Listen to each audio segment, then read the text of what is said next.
Hi guys, it's Willow and I'm back today with my third installment in my creative writing lessons series. And I'm sorry that it's taken me so long to get back to you. I've had some stuff going on and filming just wasn't a part of my schedule. But I always miss it and I was pretty bummed out when I missed last week. So hopefully I'll be back into a normal schedule this week. I may not get this video uploaded on time just because I'm filming it really late. I'm going to be quick because I have like 3 pages of notes I want to go over and I think this might be kind of a long video. But today I wanted to go over the main points of view that you can write in.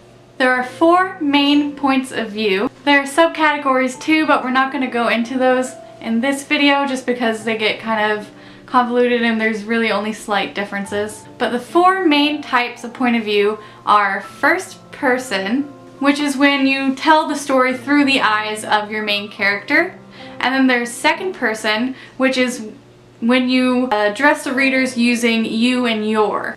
Thirdly is third person limited. Third person limited is when you tell the story through the perspective of your main character but not through their eyes. So in other words, you just follow around the main character. Fourth is third person omniscient,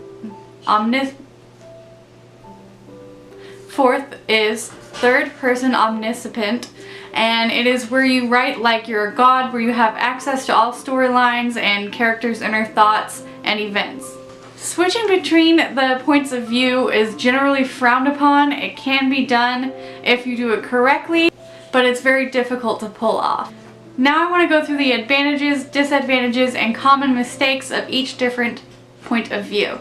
First person is the most commonly used point of view, and something interesting you can do with first person, you can make the perspective that you're seeing the story through unreliable, so you can make them delusional or in such denial that they can't see an obvious plot twist coming. It's a good way to blindside your readers. They kind of do that in Fight Club. The main advantage of using first person is that you can form a deeper connection with the main character. The main disadvantages of first person is that you can only see through the eyes of your main character and only follow their perspective of the story. And that can be pretty limiting, especially when you're trying to describe scenes and things like that. A few common mistakes are, for one, my thing that bothers me the most is when a character is describing themselves when they wouldn't normally be. So they're not standing in front of a mirror. They may say something like, oh, I brushed my blonde hair, instead of I brushed my hair and it's blonde hue reflected against a glass, or something like that. The second most common mistake is describing things that your character could not know. And this can be things that they don't have the information for yet, or the inner thoughts of another character. Lastly, a very big mistake is when you make your main character unlikable. Generally, people want to be able to connect with whoever they're experiencing the story through, and they don't really want to connect with someone that's a jerk. Now we have second person writing, and this is usually used in nonfiction, advertisements, and songs. It's also used in things like Choose Your Own Adventures, which is a good advantage to have when you're trying to write a story like that. But if you're trying to write like that, a lot of the time your reader may not agree with the choices that you make for them, and that may cause them to draw back from your story.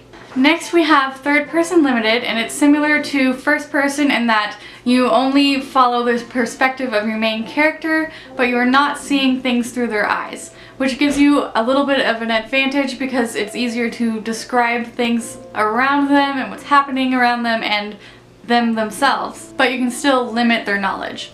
One disadvantage is that people feel like you can have less of a connection with the main character, which I personally disagree with, but it was on there, so my opinion is not fact. The second disadvantage is that you are still limited to one perspective of the storyline, so you can't go follow Tom around instead of your main character Mary, which some people do attempt to do this, and a common mistake is trying to do that, and it's called head hopping, and doing it too often and too suddenly. And one of the biggest mistakes is accidentally switching to first person. I see a lot of newer writers doing this, especially ones that are used to writing in first person. Lastly, we have third person omniscient. That is a difficult word to say. Generally, this is a good point of view to write in, not as commonly used as first person and third person limited. But it gives you access to all the different storylines and all the different inner thoughts of each character, and you can basically do whatever you want and go wherever you want in the story. In other words, you have total awareness and little limitation. However, it can often become diluted or confusing, and people may disconnect from your main character if they see too many different perspectives. Another common mistake is hopping from different characters too often and too suddenly. So there's not any warning or any real reason to hop from one character to another, and you're doing it too often. It wasn't as long as I had thought it was going to be. Thank goodness I was able to sort of minimize that. I was worried it would get redundant, so I didn't go into too many details because a lot of the stuff I found online was kind of just restating the same thing. I hope I was able to teach you guys something that you didn't know before. Also, I hope that you did last week's homework. I did mine for sure, especially since you had that time to kind of catch up where I missed a week. Sorry again. If you feel like sharing down below, I would love to hear about one of your characters and just even a brief synopsis of who they are. I always find that really fascinating to hear about other people's stories and their characters. Your homework this week is to start your story. So write your opening paragraph and establish the point of view that you're going to be writing in. Speaking of openings, considering going over story openings for my next video and common mistakes with that, sort of like how I did with the point of view. I don't know if that will be enough to do an entire video on, so I may have to throw a few more things in with it. But I figured it would be going in a good order to do it that way. Let me know if you have any ideas or something you would be interested in seeing. I always like to hear your opinions, and I get really excited to see you guys commenting and liking and subscribing. Which I know sounds silly, but to me, as a very small YouTuber, it's very fun to see, and I also just really enjoy talking to people about writing.